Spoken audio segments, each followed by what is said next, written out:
To God be the glory. You don't even know me, you support me. Waited a whole lifetime for the right time to find the right puzzle pieces for me. Hey, they wanna shove them as alone, me can't. Put me in a box in a corner, paint. Labels on my soul, send labels to my door. Tryna make a killing off this little black girl paint. Nigga, I done been without 25 years getting spoon-fed out. You think you impress me with chains and whips? The same shit that my people's tryna slave about. Never. Nigga, you foolish. You the same kind of cats I went to school with. Man, I learned white people like the back of my hand, the black of my hand, saying, yo, we do this. So, you can knuckle up if you want to. Can't be the guy. Ain't you had enough proof? Why you think the devil dipped off? He ain't want no real smoke with a kinky head, bro, so he found you. Oh, I'm thankful, I'm grateful. Let's go. Didn't promise us forever, but he made you. You lived in this life, makes wanna do you right. Oh, I'm thankful, I'm grateful. Psych your mic, I like my life. If I should die before I fly, remember me sky, consider me light. Take the song, remember me by, cause what is real and never wither with time. I try to write about you, Nicky, think about a million times, but nothing I write was giving me vibes. I thought a song about you, it had to be one where I'm sitting up crying, instead of sitting up feeling inspired. Guessing I'm alone, it was what you taught me, don't let them steal your soul, it'll be all. Hello, this is Chuck from Above the Basement, Boston Music and Conversation. I first ran into Oompa at One Night Band back in 2018. You can listen to episode 123 for our conversation with Richard Bouchard about that event, but Oompa immediately stood out to me and I quickly put her down as someone to reach out to. Fast forward almost exactly a year later and I happily got a chance to sit with her and also guest host and hip-hop know-it-all Ike Walker for a great conversation. Oompa is fresh off her 2 Boston Music Awards for Best Unsigned Artist and 617 Sessions winner and is currently in the studio to release her next album. We talk hip-hop, of course, but also discuss teaching, writing, and her being the gay auntie of Boston. Oompa is all energy and is passionate about her music, poetry, and the city of Boston. I think her website, appropriately named oompaoutloud.com, says it all, and I quote, Oompa is a nationally acclaimed Boston-born poet, rapper, and educator who is forever representing the queer, black, orphaned, hood kids, and them. So here is our conversation with Oompa, recorded at Woods Hill Table in Concord, Massachusetts.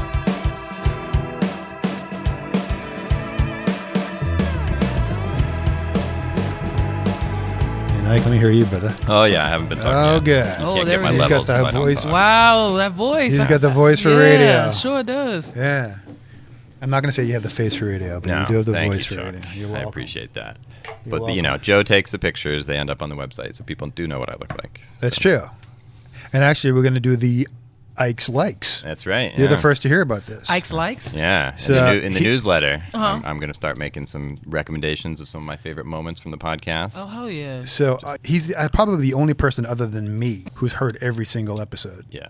That's not my even claim my to fame. usual It's not co-host much of a heard. claim to fame, but Wow. Yes, it is. What are you talking Yeah, about? certainly. 120 plus episodes. You're the only I've heard them all. the second Wow. person. Next to you said. Yeah. Next to me. Well, Because Chuck edits them all, so edit he's them. got to listen to every Right. second. But even my like, co-host, who's been all on the almost every one of them, Hasn't listened to it. Yeah, Wow. but If Chuck's he's in not it a- too deep because he edits it, so he has to listen to everything so many Everything, times. But I just yeah. get to listen to the nice finished product. That's beginning really to awesome, end, though. except when I'm lucky enough to get to stand in an interview like today. So. Wow. yeah, he's done a I get few. to do Who a else few have you things. done? We did Ryan Montbleu. Yeah. I did Miami Sound Machine. But I did Julie Rhodes. Julie Rhodes. I You love know her. Julie. Oh, Yeah. I love her. Yeah, she's awesome. She was great. I remember it was a rainy night when she came out and we interviewed her, and then we went out to her van and she had some vinyl and gave us each a That's record. right. Shut She up. has Yeah, the- that sounds about right. van with Every the time I vinyl. see her, I feel like a better person. though. She's great. So I first saw you, I think the first time, it must be almost a year ago because One Night Band is happening next week. Yeah, it or is. at the end of this week. Yeah, it is. And that's where I first saw you. Yeah. Oh, wow. Okay. I met a whole bunch of people that night. Yeah, it was and, great people. And we ended up getting a lot of people on. So you've Yeah. been on our list for a while, especially Oh, wow, because yeah. of Alyssa Spector. Oh, that's my girl. She's Shout out great. to her. She's dope. I love her. She's fantastic. I'm glad you're finally here. Thank you. Thank you And for having me. And we both just saw you at the BMAs. That's right. Oh, This is yeah. great timing because I wasn't at One Night Band last year, but Okay. I was at the BMA, so I got Oh, to see you on yeah. stage. That was so It was fun. a good time. Like I got a belt since then, so Yeah. no worries. Yeah. But that was great just to see you as an MC up there. Yeah. Just sort of owning the stage. Thank you. That was really tight. You brought the house down. It was fun. Were you expecting that? I don't know what I was expecting. Yeah. Yeah, because I mean, hip hop is sort of like doing this new thing in space. It feels like, so I didn't know what to expect. For who? For you or for the? Well, I think for the city at large, Yeah, for the yeah. music scene at large, and like I'm still young in the game. I've only been out now 2 years. Yeah. It was one of my goals for last year actually, and then it happened this year to like be on that stage. It was like this weird moment. Yeah, seeing people's responses, like I walked away being like I could have gave a better show, but also No, it was like fantastic. that was a great time from the audience. It was great. And Yeah. I tell you, as soon as when you walked out, the audience blew up. Yeah, it was really it was did. beautiful. And you looked like you were having a good time. I had a there. great time. I love performing. It's like Yeah. my favorite thing. Not like it is next to rapping my favorite thing. You were nominated for 6 awards. 6, I think. yeah. And you got Unsigned Artist. Yep, and And the 617 sessions. that's right. Yeah, We take a lot of pride in a lot of our guests. Yeah. Either future or past guests. Yeah. Were nominated. Are always nominated. Alan McGurk was up Yeah. there. Contact. Was Yeah. Contact play? No, I just saw them. not playing, but They weren't were playing, but they were nominated. there. Yeah. They were nominated. Yeah. So yeah, we take great pride A in lot of past and future guests that we Yeah. see at the BMAs. But another thing I loved about your performance is how you showcased your band. Yeah. You know, you went through and let them each solo and do their thing. Yeah, Like, I thought they've that was been really cool. really huge to my year. I just, like I said, I've been for one reason or the next been really afraid to like put out new music because the first album did so well, like Yeah. compared to nothing. And then and I've been like feeling like a lot of pressure, so I've been like wanting it to be perfect and maybe sometimes overthinking it. But the band, like creating the band, has helped me to like reinvent the songs each time we play them. So it's been like just a new experience for me doing the songs over and over again. And they've just like really been supportive in this last year. So it's just every time I get the chance to like give them solos or like play with them, I will. Absolutely, yeah. Yeah, so how long has that band, have you been with that band? We just had our 1 year anniversary. Okay, nice. Yeah. We've had a couple of people in and out. You know how bands go, but Yeah. the band has been around for over a year now, Yeah. which is really cool. Can you name the band? Can you name Yeah, it? Jordan Carter's my drummer. Okay. Marquise is my guitar player. Okay. Di from formerly known Radcliffe Hall. Okay. Yep. She's my bassist.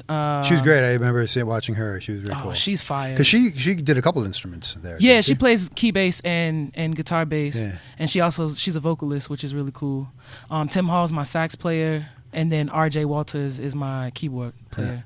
Yeah, They're great. yeah, they're awesome. That's a lot of people. yeah, I like it like that. Yeah. I think I'm gonna add one more. This is like trombonist who like keeps reaching out. Yeah, He's they're all really- real he's solid. really great. I mean, they're just I mean, like I liked how you gave them all their space to Yeah, do what they're going to do. yeah. Thank you. Yeah. That was a lot of. It's always fun playing with them.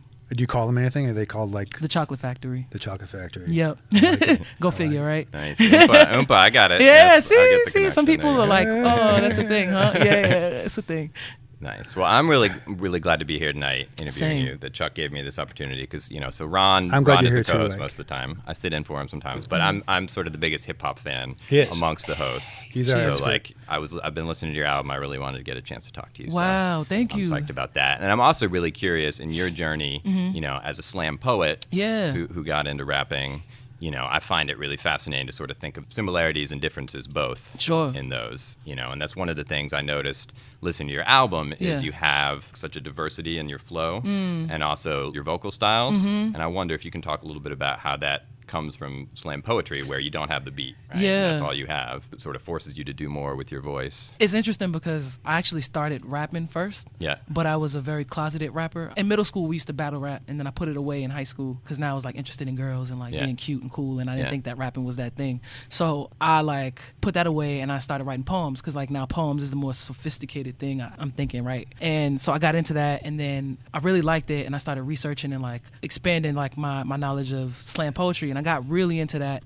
Put it away for some time, and after college, got into the slam scene as an organizer. I would come and I would listen and I would try, and it's really an intense experience in that like you're really naked out there. It's just you, your body, and your voice. No props, no accompaniment, and there's a bunch of people who have scorecards ready to judge you for it. If not basketball, then slam poetry definitely set me up to be a rapper. Yeah. This is a very competitive genre of music, and I think it also like really forced me to think about my stage presence and how to use space genuinely and take up space genuinely genuinely in a way that connects with the audience. Yeah. I really tried to hone that this like last year as a music artist, because I thought that was one of the most captivating things to me about any performer, but particularly slam poets, was just the way that they don't have much to use. Okay, so then now I don't have to rely on anything, and then when I add those things in, how does that enhance my performance or my music instead of become a crutch for it? Right. Yeah. I mean, to me, it's interesting the way slam poetry. There's such a range in the stage presence you can have. You know, you can kind of go quiet, you can go big. Yeah. Like there's really sort of vulnerable moments. Yeah. Whereas as an MC, when you're up there rapping, it's much more like you kind of have to have that bravado and showmanship. You know? So I wonder if is there a challenge, you know, when you're up there with your band and you're rapping, when you you have to bring it big, you know? Is there a way that limits you at all, or do you feel like it's all good? I think it's all good. Like I think the slam poetry taught me that the dynamics of like the big and the smalls are okay. Like when I first became a poet, but also when I first started like rapping out loud, I felt like this pressure to be big all the time. And I think slam poetry taught me to take the space I needing to just be stationed at the mic, to just be small and vulnerable, and also know when I'm running across the stage and just having a good time and partying. You know, it's interesting that you say about the space, because a lot of times you feel like, Ike, I'm not going to say it. I swear to God, I'm not going to say it. Okay, just so pretend I'm not going to say it.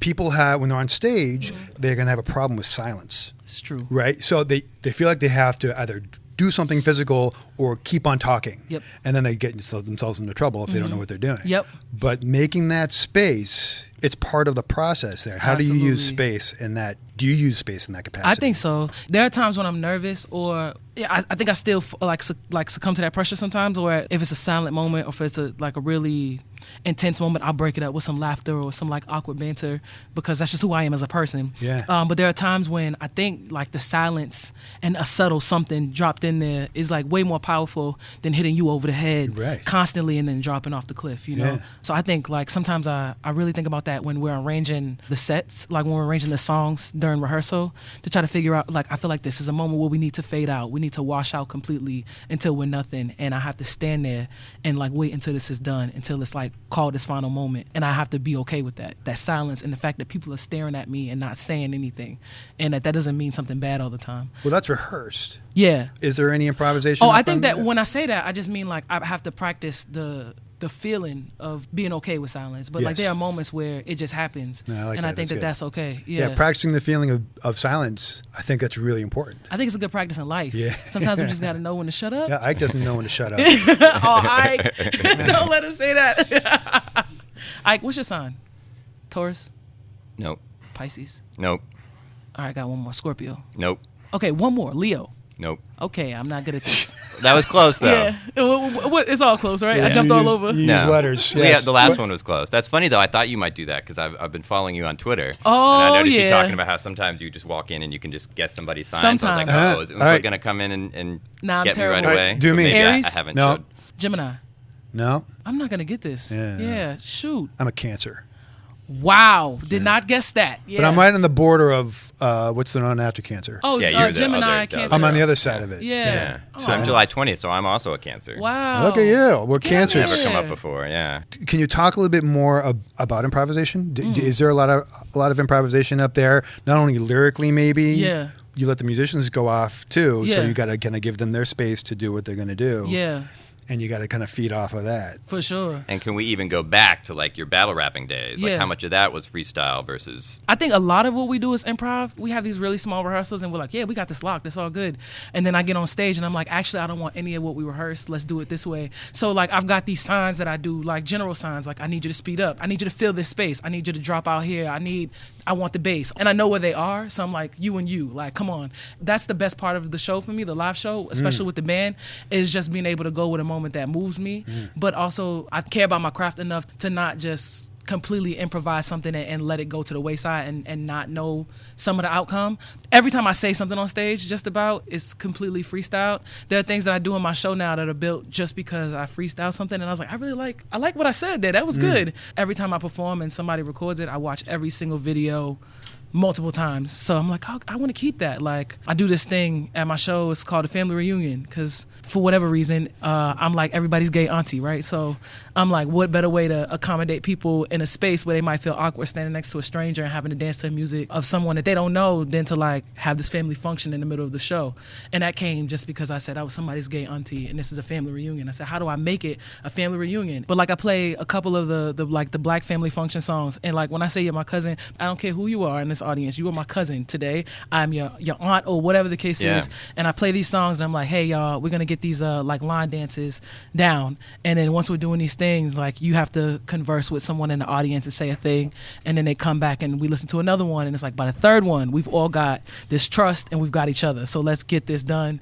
And then they get it done and everybody's into it, and then we kind of like embrace and everybody's in the family. I always want to come out, especially now like in this new stage of like being a new artist, I like want people to know who I am when I come out on stage. So I come swinging, I think, and then I'm just like, hey, you're gonna get all of me. Does anybody know how much a heavy heart holds? How much a heavy heart weighs if a heavy heart grows? Does anybody know how to keep the heartbeat steady? How to levy a heavy heart to keep bleeding from being deadly? I tell you what I found, heavy hearts can shed the pounds. If they love what made them heavy, they can loosen up the bounds. If a heavy heart chooses to love what put it through it, tell me who pays the price the game where heavy hearts be losing. She rolled up on my heart and ripped that right up out my chest after she blamed me for the pain it caused. Now it's mine, she said. Then she asked, is this a gift? As if her hands, they grip my neck, snatch me down to force my crown. And since I tried to resurrect everything I make, I hate. Still I love her though I'm scarred. How she peel away the scab so that I don't forget the war. How we sparred till there's nothing left and fill the space with gods. Liquor and empty promises, symbiotic facades.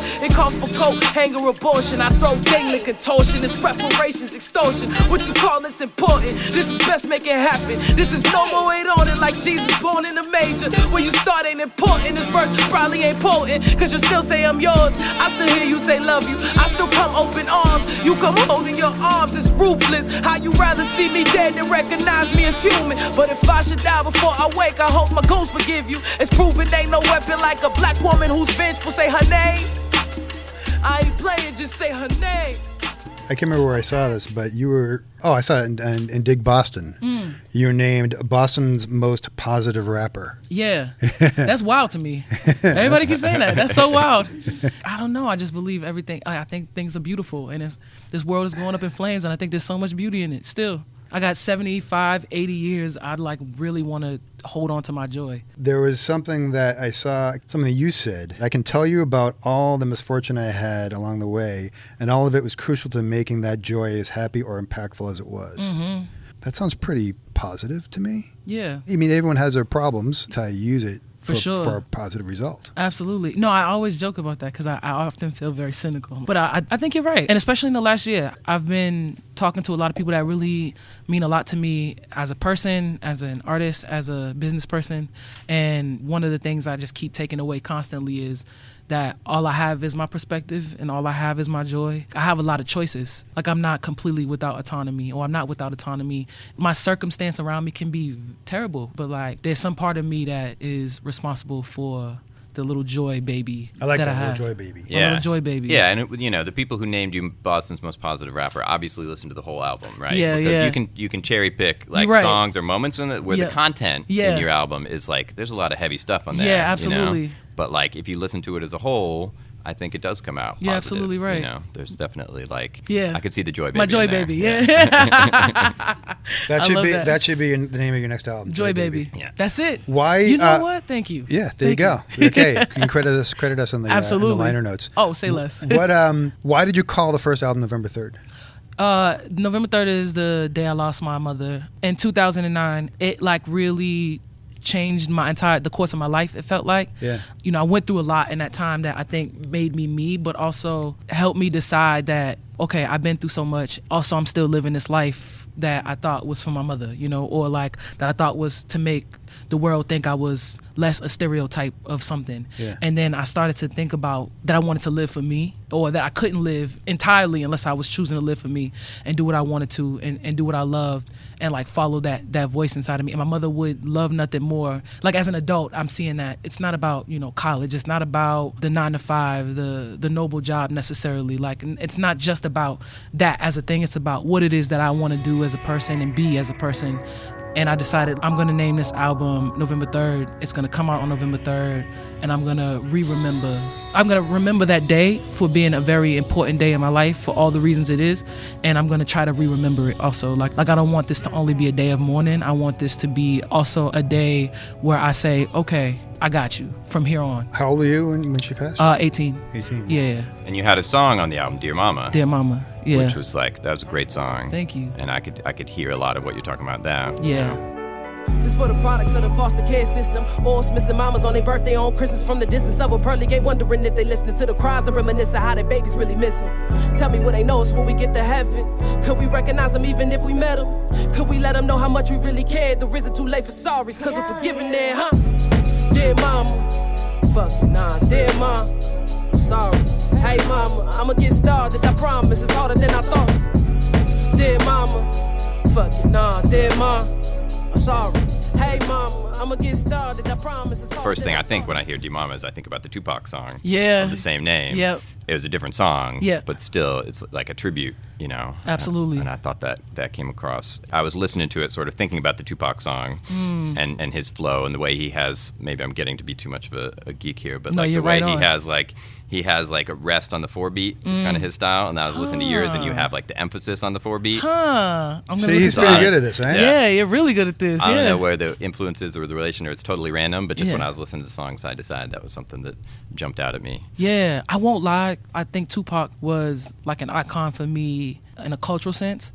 I learned a lot about fearlessness, and I learned a lot about emotion and passion from Tupac at this like distance. But Right. and I think because as a 90s baby you had to be, I was definitely a Biggie fan. Yeah. Yeah, I was definitely a Biggie fan. But I think Tupac's cultural impact, no matter how many albums you listen to of his, like he had on hip hop and black culture. And also there's another one that comes up. You have the blacker the berry, the stranger the fruit. Yeah. Which is, I think, a great way to take, two phrases and a metaphor, and then, but like sort of mix it up. Yeah, And yeah. reference strange fruit, which is such an iconic, Yeah. story Song, of American race. Absolutely. And Absolutely. you take that with the blacker the berry, the sweeter the fruit, which is also like a Tupac lyric. And Kendrick Lamar. Yeah. Yeah. Kendrick did it. Tupac did it. It's, goes way back. Yep. But I thought that was interesting when that came up, and I loved how you sort of wove those together. Thank you. And that's one of the things I love, just, as I listen to your songs over and over again, the things that, maybe I missed the first time or the second time or the third time, and I'm listening, and I just get like the layers of the metaphors or Yeah. the way you interweave it a little bit,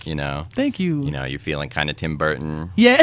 Kind of sleep, kind of hollow. I love that. I miss it a couple times, and then it hits me, and it's always good. Wow. And that's one of the things I love about hip hop is the way Yeah. you can get into the beats and the flow, and Yeah. you not even notice a lyric for a while, but then it'll come up, and when you listen, you get that. You and get it's it. just like, Thank I you. love that. I'm a sucker for good lyrics. I'm a Yeah. sucker for a story too. nice. Yeah, thank you. Thank you for that Which close reminds read. me, I meant to ask Yeah. you about your writing process, because Yeah. this is always something that's really interesting to me in hip hop. Please. Do you have the beat when you write? Do you write to the beat, or do you write without the beat? So I write every day. I try to write one thing every day, and sometimes that means that I'm not able to listen to music because Yeah. of where I am.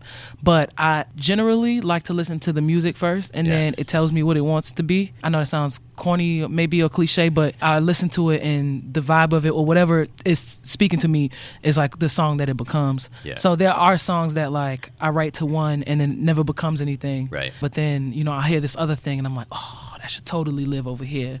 Like that's where that belongs, and Yeah. it'll be better off or worse off. I don't know, but Yeah. So you do like to write to the beat. I do. most of the time, it sounds like. Yeah. Okay, cool. I was Yeah. guessing the other way because you with your slam poetry background, maybe not. But Yeah, that's no, cool. but it's so funny because I can only write poetry in complete silence. Yeah. Yeah, I can't.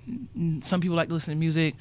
I can't. Complete silence for me. It's interesting. The entry point is different for me. Yeah. I thought I saw a video of you and another woman. Mm-hmm. Yeah, and my- you were kind of doing this back and forth. Yeah, it was a thing. group poem. Yeah, that was really interesting. So yeah, thank you. How does that work when you're working off another partner like that? Yeah, so basically, Can you explain what I'm talking about? I 'Cause know exactly what can't you're talking remember about. what it Yeah, is. so there are venues across the country that hold Thank you, Tay.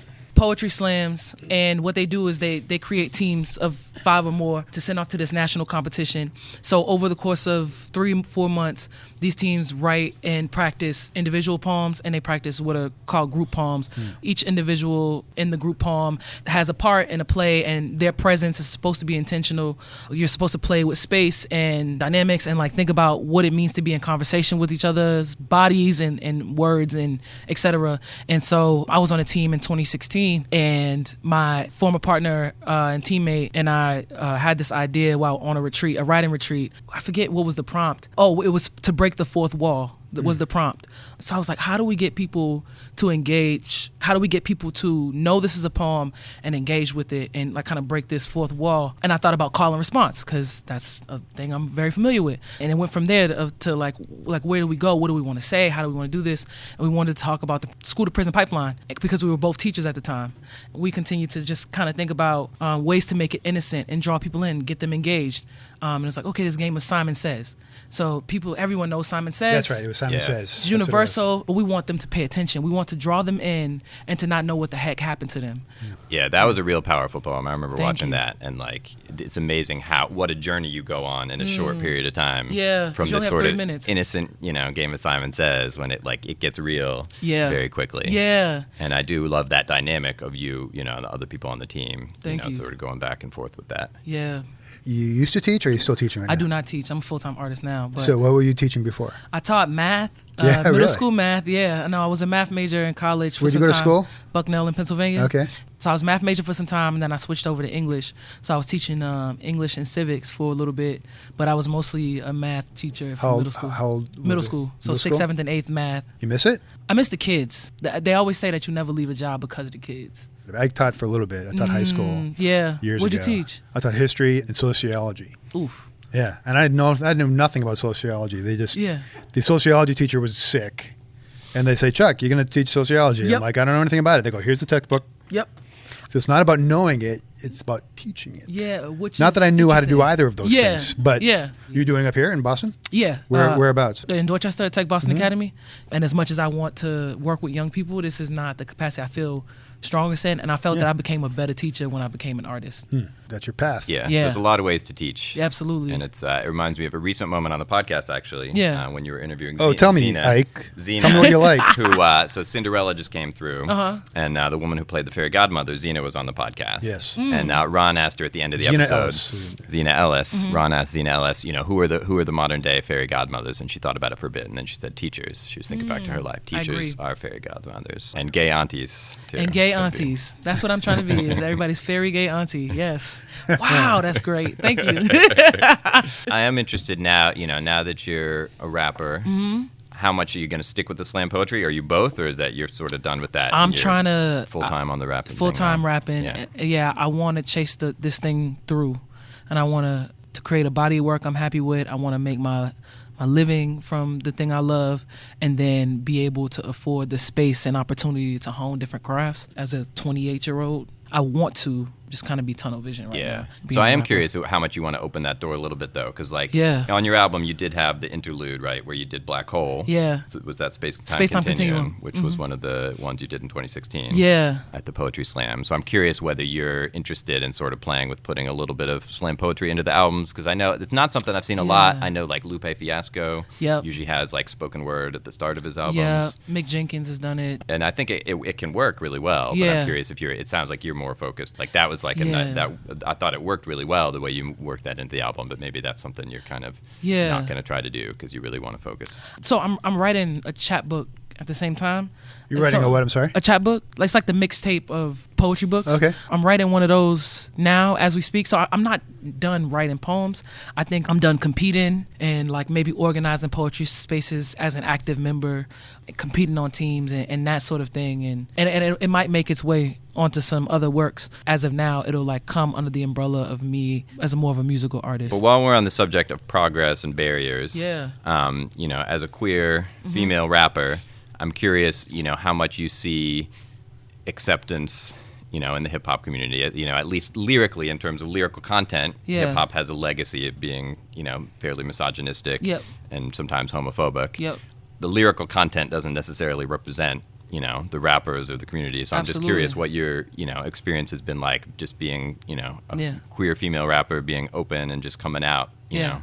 Like, do you feel like that's still a barrier? You know, you got the performing spaces now, but like, is the world ready for a queer female Plus, rapper? it's in your lyrics. They gotta be. I mean, they it's better not- be. I'm coming. Yeah. They gotta be ready. I'm coming, and I ain't playing either. So I mean, listen. Everybody has a gay auntie, and that's just what it. But no, I'm just who I am, and I run the risk of being gay and black and woman every day when I walk out of my house. So I'm not gonna not be that when I get on the stage and do the thing I love. So my experience has been one where I can't tell if people dislike me or not for the most part because of that, because I don't care. And I don't usually do this, but I'll just say this.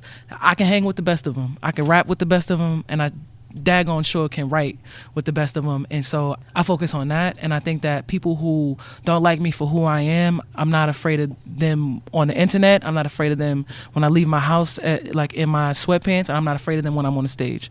It's the same risk. And I'll take it every day. Yeah, but that's good. I mean, it's, you know, you don't have time to worry about that, right? Yeah. And it's like, and I do think a lot of times, you know, I brought it up as sort of the difference between the lyrical content and the reality, you know, that like some people who don't necessarily understand hip hop may just sort of look at the lyrical content and like stop there, you know, and that doesn't necessarily represent what it's all about, right? Yeah, for and sure. It's like there's, you know, there's sort of a legacy of rapping in a misogynistic way, and that's sort of the braggadocio, but that's not like the real of who the people are, right? Yeah. I loved when you came on at the Boston Music Awards. It was like, I think it was pretty much the first thing you said. It's like, we're gonna get gay right now. Yeah. That's I'm right, pretty I sure that remember was probably the first thing and I said. thought that was great. You know, like you don't need to like hold it back and like you know, you just come out and say we're gonna get gay. Yeah. And everybody was ready to have a good time and go along the ride. That's with it. You, so. And I try not to hit nobody over the head with it. Like one of my favorite people in the world does not accept my queerness. Yeah. And like I think we both learned how to love each other despite that. So like as long as you let me live my life, I let you live yours. If you don't understand, I'm not mad at you. Yeah, it's good to be real about it. Exactly. You know, I mean, it's 2019 now. I think about like 25 years ago. I'm thinking about like Melissa Etheridge singing, and like people, you know, she was out, but she was like, I'm gonna like my lyrics. I'm not gonna use pronouns, right? Right. I'm gonna be very neutral, and like the world will accept it, and like. We've come a little ways since then. So you can be a little more. Ways. To that. Knock on wood. I'm trying. I've turned a new leaf in my life for various reasons, which we won't get into. But I'm trying to read more. I'll read a little bit, but I'm not like a heavy reader. Are you a reader? That's an interesting question. No. Yeah. And I had a lot of shame about that for a long time. I did too. Yeah, I've always loved language, but I just never was a reader. And I try to like. It's a muscle. It's a muscle. Yeah, you gotta use it, or you know, it's and hard to the get way it my going. attention span is, and I'm like, but you know what? Like I do try. Like I try like to get as much in as I can, but I'm doing it from a shameless place now, or I'm working to do it from a shameless place, and also like accept the fact that there's so many ways to ingest knowledge that isn't like this visual like reading thing. Sure. And that's perfectly acceptable. I've started making a list of books. Yeah. As a matter of fact, those books have kind of piled up, and I still haven't hit them yet. Me too. I have a whole bookshelf full of stuff I don't even remember getting. But I'm taking a class. I just I'm going to go for my master's in history. I'm screwed if I don't read. Oh yeah. I got to read. You got to read. I just got 2 books. I got to read them by Wednesday before my class. no. So Or you can just read the I'm Cliff forcing Notes. me. Not these books don't have cliff notes. Yeah, unfortunately, it's a they whole don't. history. They don't. Maybe I could get the audiobook. Yeah. And George Costanza could read it to me. Yeah. See, audiobook, perfect way to internalize. Yeah, that works if you're like if you have to drive a lot. Something audiobooks can be pretty good for that. Yeah. But I was just curious because as a writer yourself, Yeah. I was just curious if that was part of Not a what you big did. reader. Yeah. I am gonna. I said I was gonna work on it. I got a little better at the end of the year. Look, I'm We'll 50, so I'm just starting to work on it. Yo, so you got plenty of congratulations. time. Okay, word. I believe you. You have plenty of time Word. to figure it out. And while we're talking about writing, another thing I was curious about is sort of your sort of writing style and your notation for the flow, because I know there's sort of like a lot of ways you can do that. Yeah. And so I'm just curious what your approach to that is. So, you know, sort of what kind of notation you do, or whether there's no notation at all and you're just writing down words on a page. Yeah. And it's like you got the rest of it in your head. Yeah, that's usually it. Is once I hear the music, I'm also really obsessed with drums, so I like say it out loud. I kind of like scat it out loud first. So I'm like, right, and then I'll just be like, okay, cool. And I'm like walking down the street and I did this new thing. Appendix up on the face, appendix the new thing. I'm like, what's the story? What's the thing like that's happening? And every line, I go back to the beginning. Every new line, I go back to the beginning. By the time I'm done, I know the verse. Yes. But other than that, there's like no other notation. It's just I just write it. I know it well enough because I'm writing it to this very specific flow. You probably noticed this in November 3rd. There's some like 28 bars. Yeah. I didn't know how to count bars until the end of the year. I was like, I guess I should start doing that, right? And then my boy Hamstank and even Latrell was like, nah, yo, like, I love that. Keep that. Yeah, Just not do what you everybody do. does that. Yeah. You know, some people do the 16 bars, Yeah. but it's like there's lots of ways to do it. There's so many ways to do it. Yeah. I'm trying to keep the whatever feels good, I'll end it when it's done. Yeah. Yeah, but not too long because nobody wants to sit through a 3-minute verse, you know. No, Maybe. but that is one of the things I love about your music is just how many different sort of vocal styles you have and how many different sort of paces to the flow. And it's like every song is different. And even within the songs, there was one of the songs I was talking about, like the X factored. You know, there was a real contrast between the chorus and the way it flowed into the verses. I'm a shower singer. Yeah. I enjoy it. I was going to ask you about the otherwise. singing. Yeah. Do you approach a song thinking you're going to sing parts of it? Nah, not until I hear it. When I hear the words, You hear the melody and the words of it? yeah, I hear the melody mostly, and I'm just like, okay. Was that a decision you made, or is that to start singing, or is that a decision someone said, you know what, you should sing that instead? No, I had 4 songs ready to go, but by the time I started writing November 3rd, September, we decided we were going to put it out in November, so I had 2 months to write the other 8. X Factor was one of the ones I had already written, and because I'm a closet singer, I didn't mind writing that. There was no pressure. Then I was like, oh, now I got to do this on a microphone. This is crazy. So I like always really secretly like singing. I'm just not the best at it. You're a good singer. Thanks. That's Yeah, like kind. you mentioned your girl. Like I love that's got a catchy chorus. Yeah, you know? that's like, that's I can my. go with that one. But there's when you start singing, I don't know how to explain it, but something changes a little bit within the song. And it maybe makes me listen a little harder, or Interesting. I like that. Yeah, that's something Lauryn Hill was so good at. Like That's I love my that in girl. Lauryn Hill, the way she can go, back and forth between rapping and singing. It's like Yeah. it's almost like you're taking a breath when you sing. Yeah, it feels like that until I'm on stage. Then it feels like, oh my God, I can't wait till I'm rapping again. Oh yeah, really? Yeah. Do you dread coming up to that point, or Not is it dread it. I'm so. People don't believe me when I say this. I'm so shy. you picked the wrong profession? Then. I know. I'm like a different person on stage, but singing, man, that thing shuts me down. Yeah, singing is different. It's like, you know, Yeah. so Chuck was a professional actor. I was an amateur actor. The first time I did a musical, Yeah. and I had to get up and sing. Done deal. That's That different. was That is like- different singing. Now on I've stage. sung enough that I just know that I'm not that good at it. And it's Yeah. okay, and I just got to own it. And like singing on stage as a Yep. play is a different thing, you know. Yo, At yeah. least I've convinced myself that it's like. But musical's also very different from Yeah. singing with the band, though. Do you ever sing without music in the background? Yeah. Yeah? I've done that like at so far shows. Woo. Oh, yeah. That's Yeah? something. Yeah, I You don't like it? No, I probably love not, it. huh? I low key love it. I'm just so shy. Yeah. Sometimes I get so shy that I can't even. I'm just like, okay, y'all. I just wait for the song. Like now I don't do songs where I have to sing if I know I'm gonna shut down from it. This is a little bit different, but I think it's really powerful at the end of Say Her Name, how you keep rapping and like the beat is done and you keep going. Yeah. Like I think there's a real power and weight to that. It felt it's a like little that. different than what we were just talking about, but it just reminded me of that. Thank you. Yeah, that was Some of them felt like intentional choices to leave or intentional choices to do. The song was done and I wasn't. Is Yeah. what it felt like. And I was like, oh, the song is done, but this isn't. Like, Yeah. And that felt very. So you like- didn't come in with that plan. That was just sort of No, the way I just kept running through the song. Yeah, Huh. I love Yeah. that. I like Those that. happy fantastic. accidents. That Yeah, kind of 'cause goes it's- back to our beginning of letting silence happen. Yeah. That's like the silence is the music going away. Yeah. And you keep it. It's an attention grabber. Yeah. Yeah, Absolutely. it seemed very intentional. to It me was, listening to yeah. it, and it was And very Hamstank just powerful. brought out that silence. Yeah. He's the engineer that like I work with heavily and producer. He's just like he's dope. He knows what he's doing. Well, let's talk about the new album. What's going on with that? The new album, I'm working on it. I'm at that place where I feel like it was such a blessing. Like November 3rd, the response to November 3rd was the first thing I ever put in the world. So I have this like fear Of a sophomore slump. of a sophomore slump Yeah. that everything I'm writing is garbage and will Yeah. pale in comparison. And I keep like having my friends listen in a way I didn't before, and they're like, "Yo, this is good," and I'm like, "Nah, this is trash." The point is that I'm working on the album. I just Are you at the record co? Is that what you're doing? I do work at the record company often, and then I work with like I told you, my guy Hamstank too. Okay. So in those 2 different places. But yeah, I love being over at the record company. Those are my people. When are you hoping to release it? 2019 for All sure. right, good. Gradual release though. All right. I'm EP gonna- or full?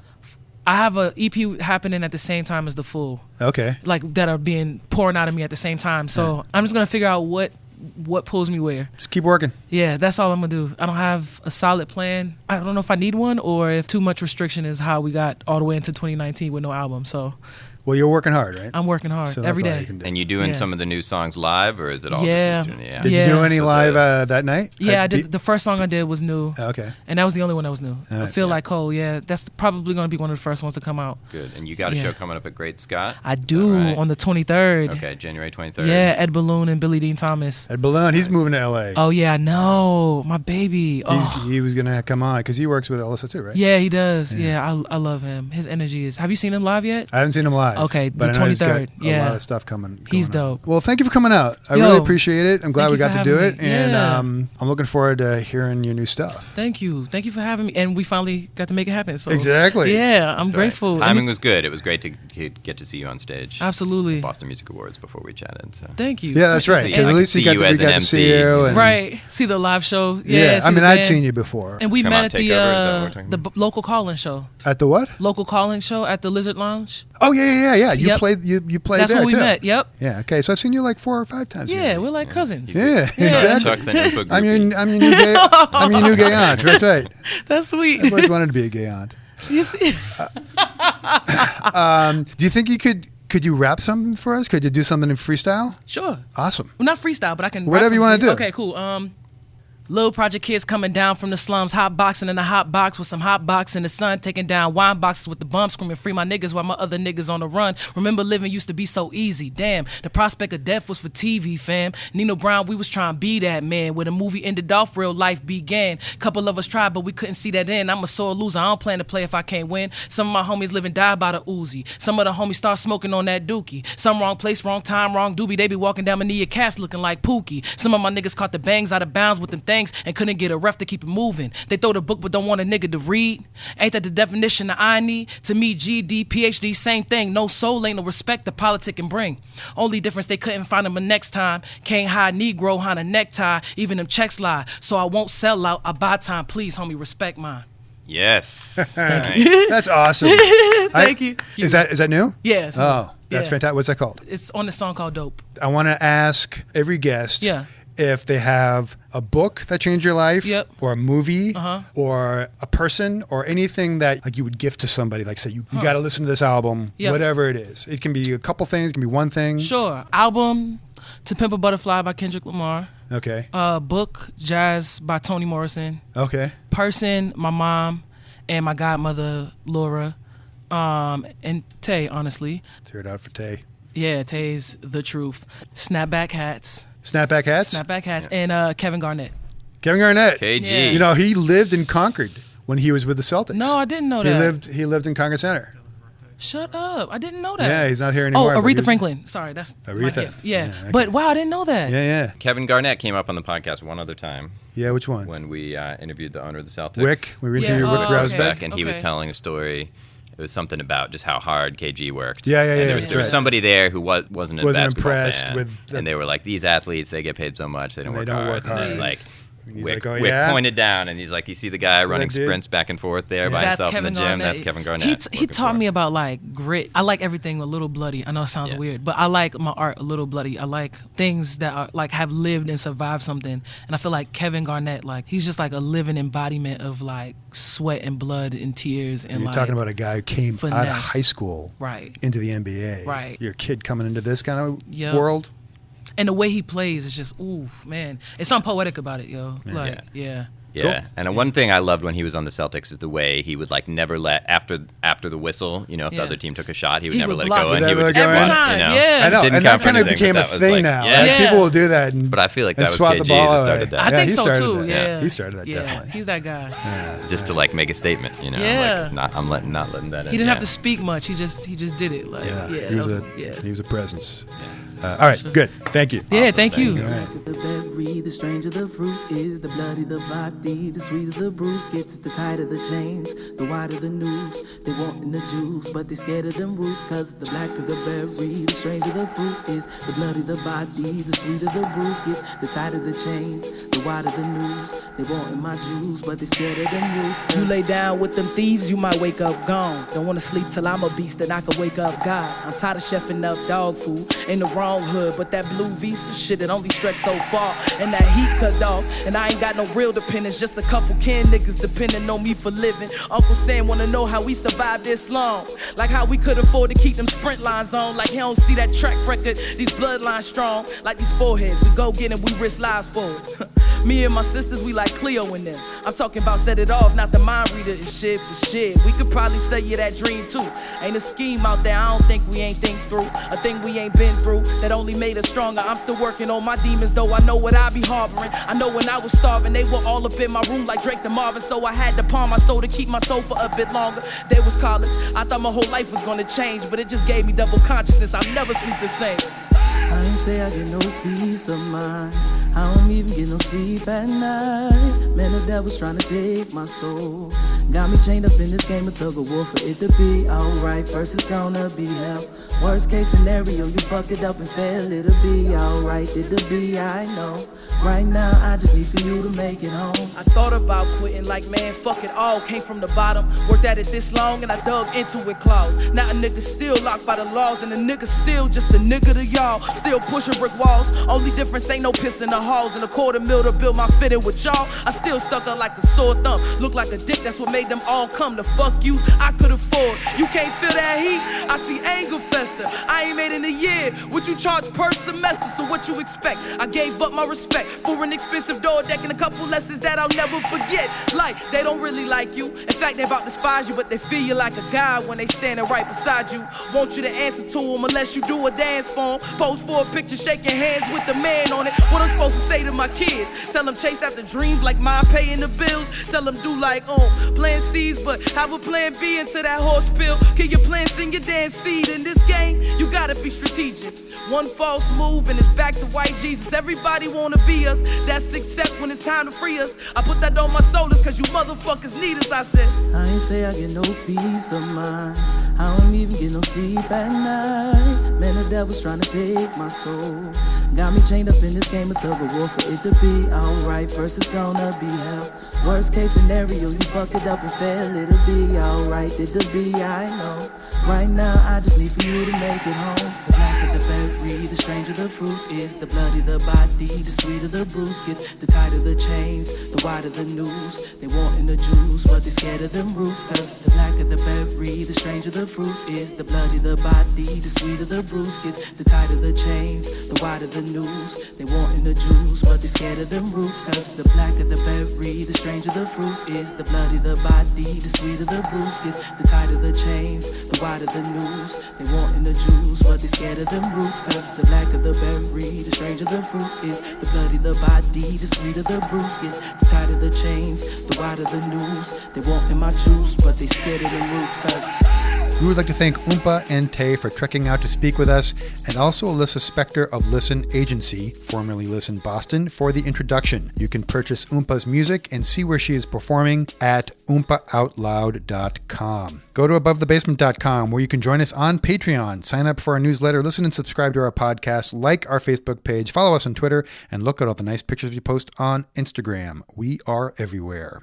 On behalf of Ike, Ron, and myself, thanks for listening. Tell your friends, and remember, Boston music, like its history, is unique.